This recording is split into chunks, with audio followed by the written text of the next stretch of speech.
Vamos lá, pessoal, vamos estudar juntos aqui. Eu quero tratar, tem muitas informações para que a gente possa conhecer de verdade locação. E nesse momento, conforme o nosso cronograma, eu quero tratar com você do passo a passo do contrato de locação. O que não pode faltar em um contrato de locação. Eu costumo dizer que antes de adentrarmos no contrato de locação, nós precisamos fazer um checklist no direito civil. É necessário fazer. Quando eu falo de contrato, qualquer contrato, nós temos que respeitar o princípio da boa-fé. Não dá para fazer um contrato já pensando em dar um golpe. Fazer um contrato pensando em prejudicar a outra parte. Então, nós temos que respeitar alguns princípios, né? Esses princípios, entre eles, a boa-fé. Tá?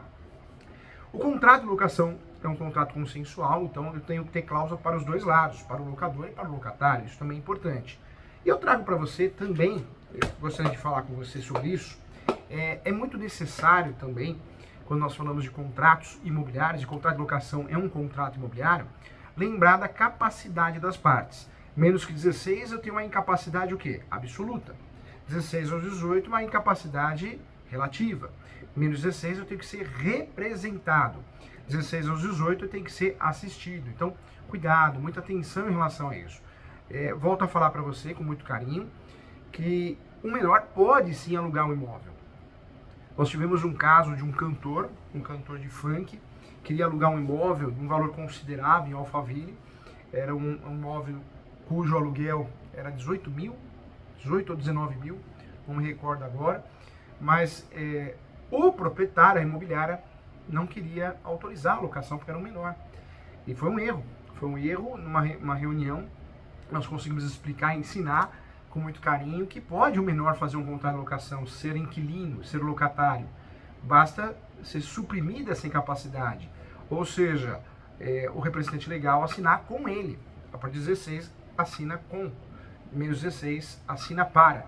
Né? Então, representado e assistido. 16 aos 18, assistido. Então, temos que tomar cuidado. Quantos escritórios de advocacia acabam dispensando, perdendo seus clientes por falta de conhecimento, imobiliárias, corretores? Então é algo que a gente precisa tomar muito cuidado. Então a capacidade tem que ser tratada aqui também.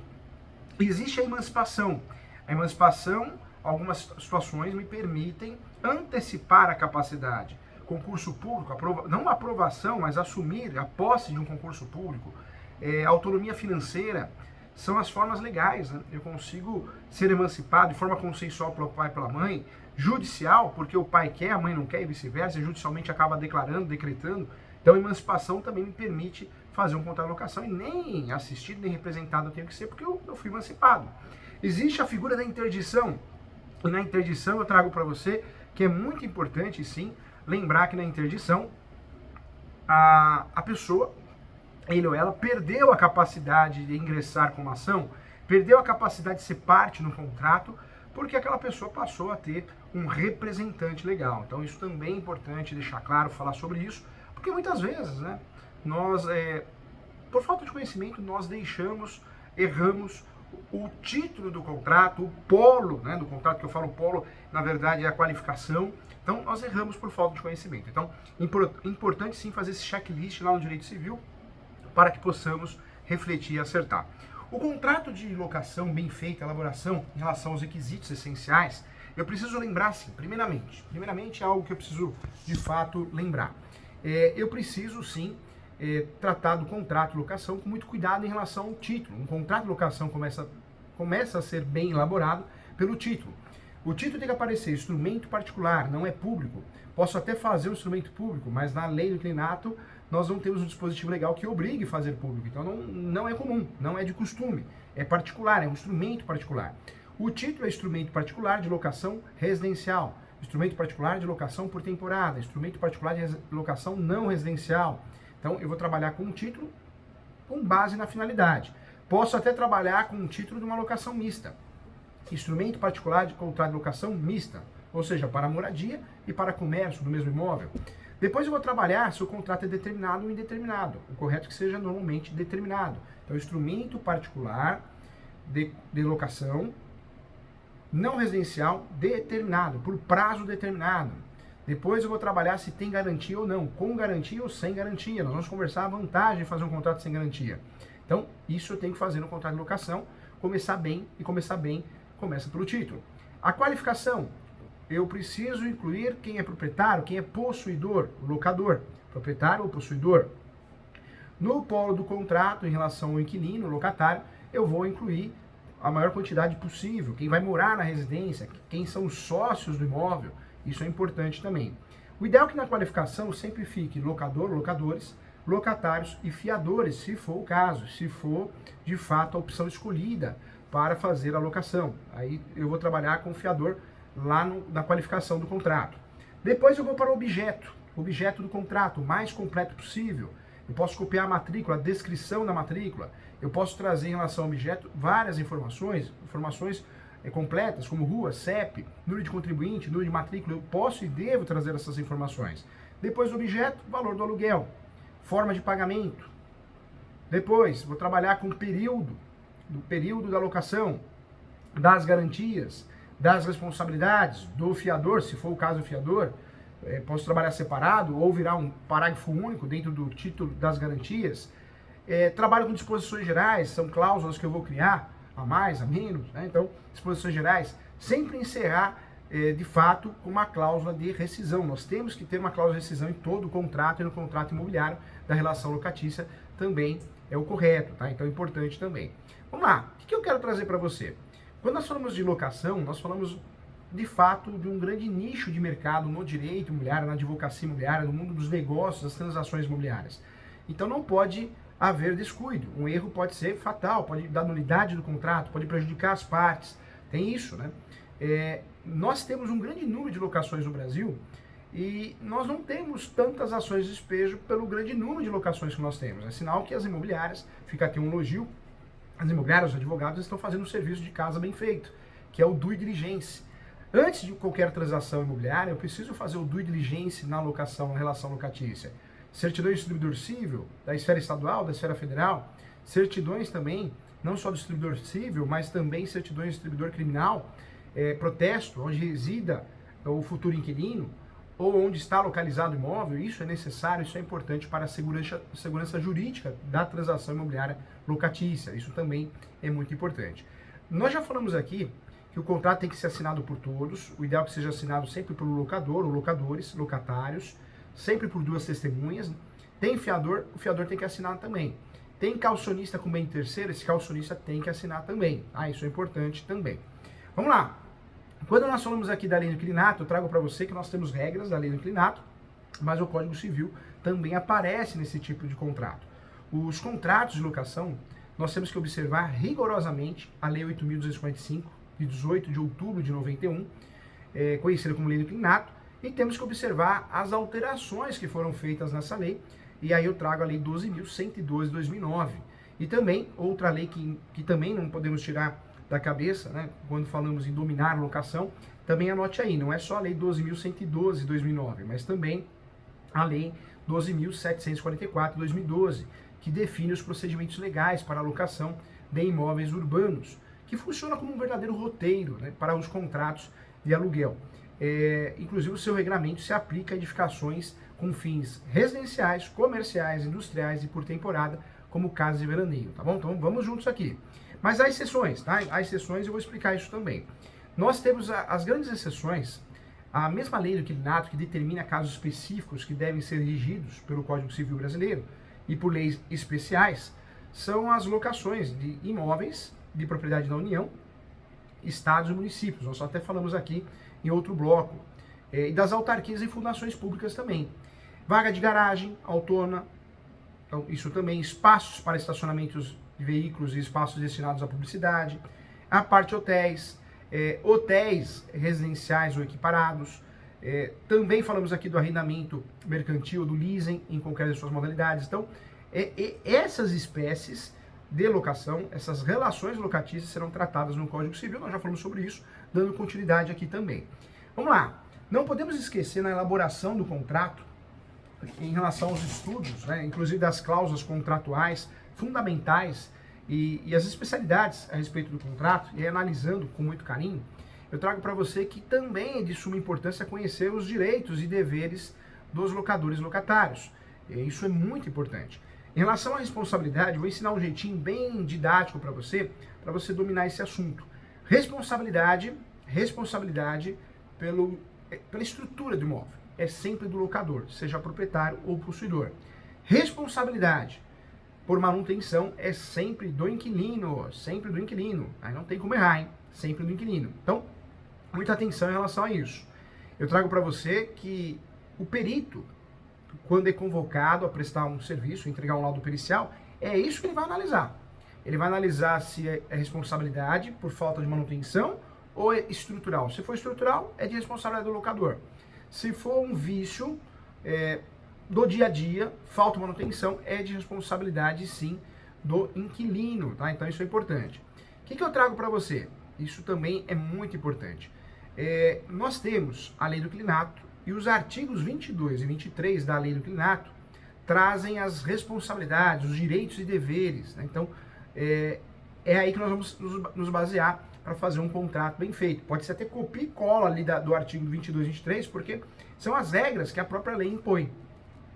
E nessas regras, eu trago como exemplo, como uma das obrigações do locador, entregar o imóvel alugado em condições adequadas ao uso que se destina.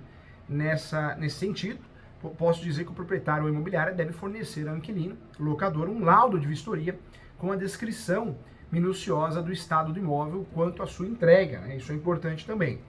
Quanto ao locatário, acho que uma regra que chama muita atenção é pagar pontualmente o aluguel. Você pode pagar o aluguel, mas se você paga atrasado, né, constantemente, é motivo para despejo. É motivo para despejo. Então, o aluguel tem que ser pago pontualmente em dia. Então, seria uma das principais obrigações do locatário, do inquilino. O aluguel e os encargos da locação nos valores estipulados devem ser pagos em dia, né, para o uso convencionado. Convencionado porque eu aluguei para morar, ou aluguei para poder abrir um comércio, então eu tenho que seguir a regra do jogo. Eu trago também outro artigo importante, objeto de estudo, o artigo 37. A lei define muito bem ainda as modalidades de garantia que o proprietário poderá exigir do inquilino no caso de locação. E entre essas garantias nós temos aí a caução, a fiança, o seguro fiança locatício e a cessão fiduciária, né, de cotas de fundo de investimento. Então nós temos 4 garantias segundo a lei. Eu falo que a cessão fiduciária de cotas de fundo de investimento virou espécie do gênero seguro. Então por isso no meu livro eu falo que nós temos 3 na prática, né? Para explicar melhor, eu quero trabalhar com você que também é de praxe os locatários repetirem sim o comprovante de renda do inquilino. É necessário, as imobiliárias exigem essa entrega para provar que ganha pelo menos 3 vezes o valor do aluguel. Isso é muito comum. A mesma coisa o fiador, é de praxe o fiador provar que tem um imóvel no nome, mas eu não posso constar no contrato que o fiador dá aquele imóvel como garantia, porque quando eu faço isso, o que está acontecendo? Eu estou criando uma duplicidade de garantia. E a dupla garantia nós sabemos que gera nulidade do contrato, ou nulidade das garantias, então precisamos tomar cuidado com isso. Seguro é o seguro fiança, nós estamos acostumados, pagamos lá para Porto Seguro, Bradesco, Itaú, entre outros bancos, entre outras instituições financeiras. Ele é caro para o inquilino. O inquilino, na verdade, ele tem um custo de um aluguel em meio ano. Algumas seguradoras, algumas instituições financeiras, até 2 aluguéis ao ano. Então, é oneroso para o inquilino, não é uma garantia bacana para o inquilino. Para o locador é até legal, mas para o inquilino judia.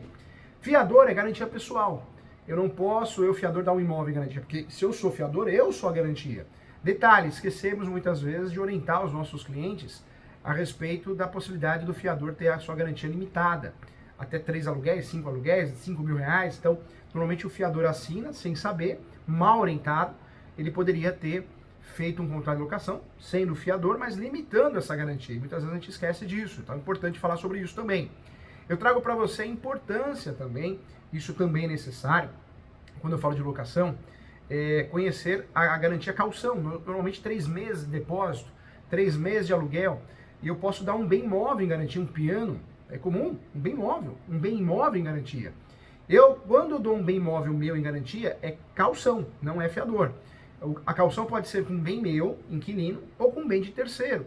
Talvez o meu irmão, minha irmã, não queira ser o meu fiador, mas ele dá um imóvel dele em garantia. Então, a garantia continua sendo caução, porque é um bem.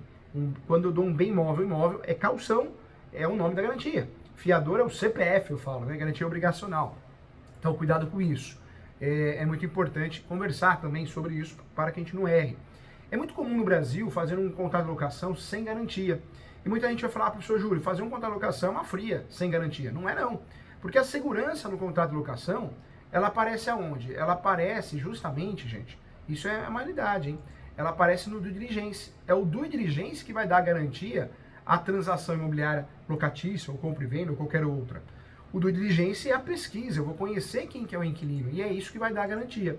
Quando eu faço um contrato de locação, onde eu não tenho garantia, é mais fácil de alugar, claro, e é mais fácil de tirar o mal pagador. Eu consigo tirar com facilidade o mal pagador.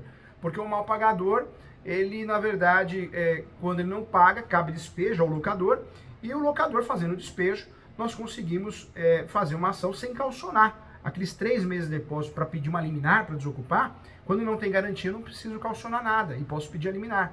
Então, existe uma vantagem muito boa em relação a fazer o contrato de locação sem garantia. Nesse sentido, eu trago para você que o melhor dos mundos seria esse, né? Então, importante. Vamos lá. Quando eu falo de garantia ou garantias, então são 3. A lei fala 4, né? Mas só podemos usar uma. Se eu faço contrato de locação com garantia, é uma só que eu vou usar. Eu não posso fazer um contrato de locação com 2 garantias. Eu brinco muito, mas é uma realidade. Uma cliente portuguesa que eu tinha, que ela falava assim, professor Júlio, eu quero o contrato de locação com 2 garantias, ou 3, para ficar bem garantidinho. Entendeu? É bem garantidinho, é uma garantia só. Ou uma, ou nenhuma, né? Então, cuidado com isso, tá? Quando eu falo aqui sobre a possibilidade de fazer um contrato de locação sem garantia, é real, é seguro sim, claro que é seguro. Muitas vezes nós não fazemos por falta de conhecimento. Quantos advogados, advogadas, corretores, imobiliárias acreditam que o contrato de locação tem que ter garantia obrigatoriamente? Então, seria um erro falar que tem que ter garantia, porque eu posso sim fazer um contrato sem garantia e nós temos uma vantagem sim. Qual que é essa vantagem, professor Júlio? A vantagem, de fato, gente, é que eu consigo, na hora do despejo, se eu for fazer despejo, eu consigo tirar o inquilino com muito mais facilidade, mais rapidez, celeridade. É uma realidade, tá? Então, cuidado aí, isso é importante a gente relembrar, é importante a gente conversar. Vamos lá. Outro ponto que nos interessa muito aqui, quando eu falo de contrato de locação sem garantia, é a facilidade de você fazer a locação. Nós sabemos que o que atrapalha, o que trava, muitas vezes de fato o fator do inquilino não ter condições, né? Então, por isso o contrato sem garantia no mundo atual, no direito imobiliário atual, no mercado imobiliário atual, é um bom negócio sim, claro que é. Então, importante falar sobre isso. O que é importante falar? O contrato tem que dar segurança para ambas as partes, hein? Ambas as partes. Eu tenho que gerar segurança, e para isso eu tenho que ter atualização. Eu falei aqui no nosso modelo passo a passo de contrato, mas voltando lá nas exposições gerais, você achou que eu tinha esquecido? Não, a intenção é trabalhar por tópico. Nas exposições gerais, você pode trabalhar do aumento do aluguel, da majoração do aluguel, do reajuste do aluguel. Lembrando que eu posso escolher qualquer índice, não existe um índice obrigatório. Normalmente foi utilizado durante muitos anos o IGPM, sempre foi o mais utilizado no Brasil, mas eu posso utilizar outros índices, né? Eu posso utilizar outros, inclusive nós tivemos a criação de novos índices a partir do momento que o índice, o IGPM, explodiu. Então, o índice, o IGPM sempre foi o mais utilizado, mas hoje nós temos a possibilidade de utilizar, sempre tivemos de utilizar outros, né? Mas hoje foi criado alguns índices novos para cuidar do aluguel, uma vez que o índice, o IGPM, perdeu. As pessoas perderam a confiança, né, no IGPM, pegaram medo, receio, porque ele explodiu. Foi aquela crise que nós tivemos há pouco tempo, onde de fato o inquilino não conseguia suportar um aumento de mais de 20%, é uma realidade. Por isso nós temos sim a possibilidade de utilizar outros índices específicos que foram criados. Entre esses índices tem o IPCA, né? Também pode ser negociado, isso pode ser negociado, tá? Não vem com aquela cláusula, o maior de todos os aumentos, o maior de todos os tempos. Não, é um índice só, eu vou escolher, pode ser o IGPM, eu posso continuar utilizando, pode ser o IPCA e pode ser outros, mas é um só. Né? Eu não posso sair colocando vários e o maior de todos os tempos, isso não existe. E o aumento também tem que ser a cada 12 meses, né, gente? A evolução do aumento é cada 12 meses, eu não posso fazer antes disso.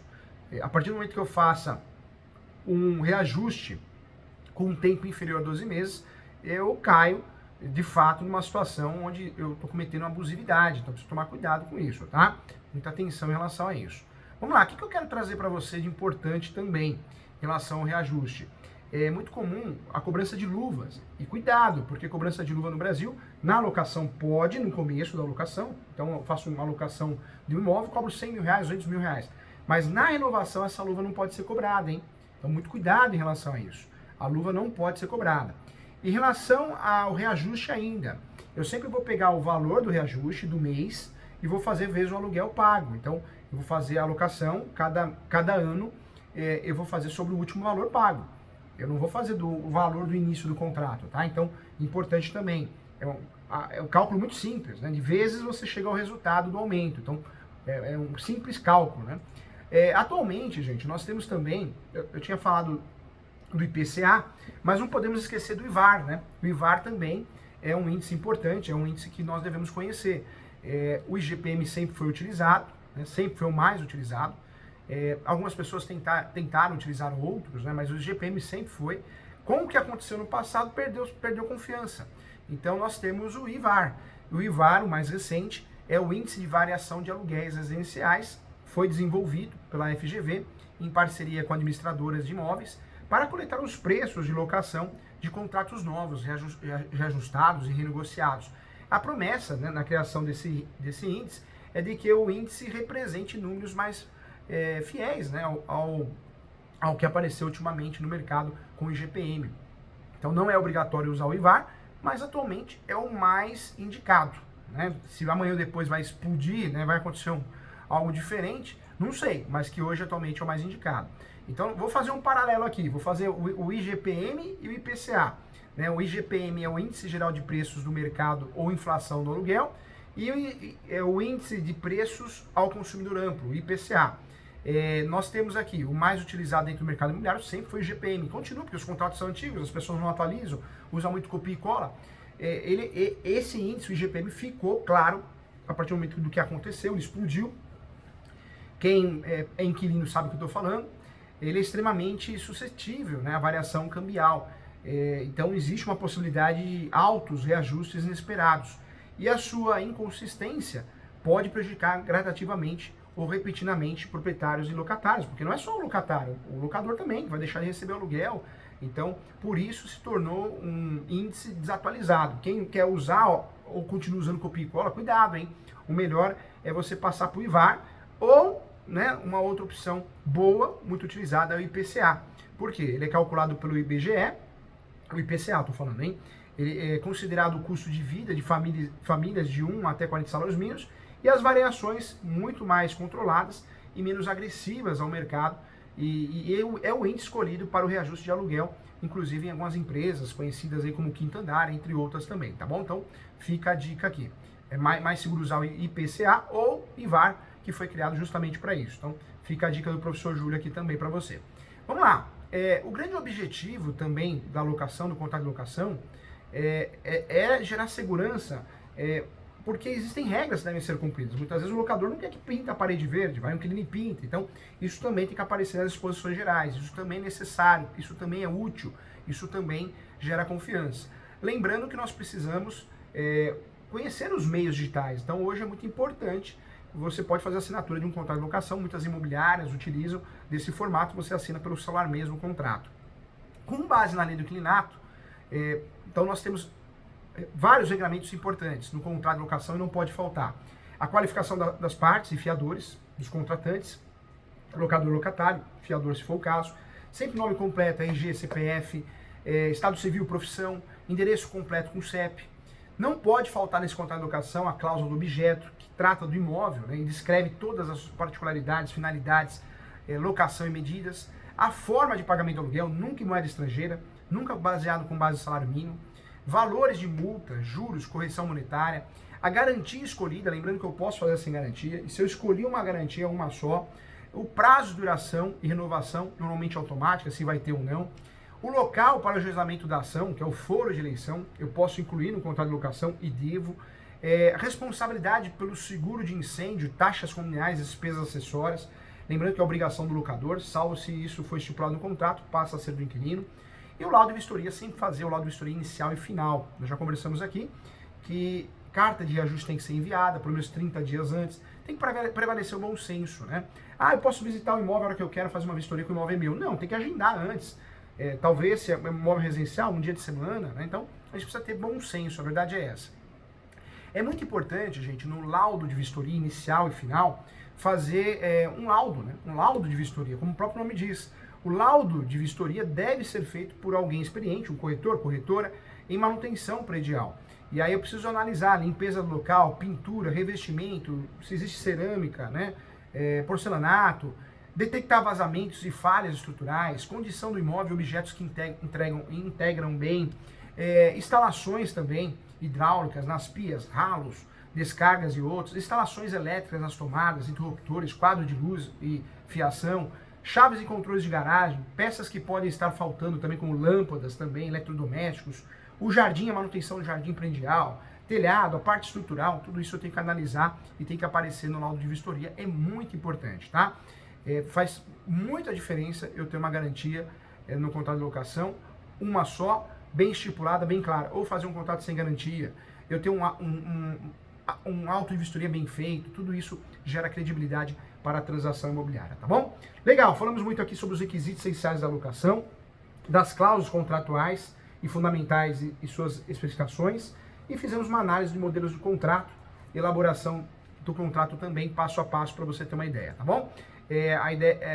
Vamos focar em contratos com títulos em caixa alta, isso deixa o contrato mais gostoso de ler, mais didático, aqueles contratos confusos, sem espaço, cuidado, numerar as páginas, parece que não, mas a formatação ajuda muito o contrato a ficar mais didático também, tá bom? Espero você na próxima aula.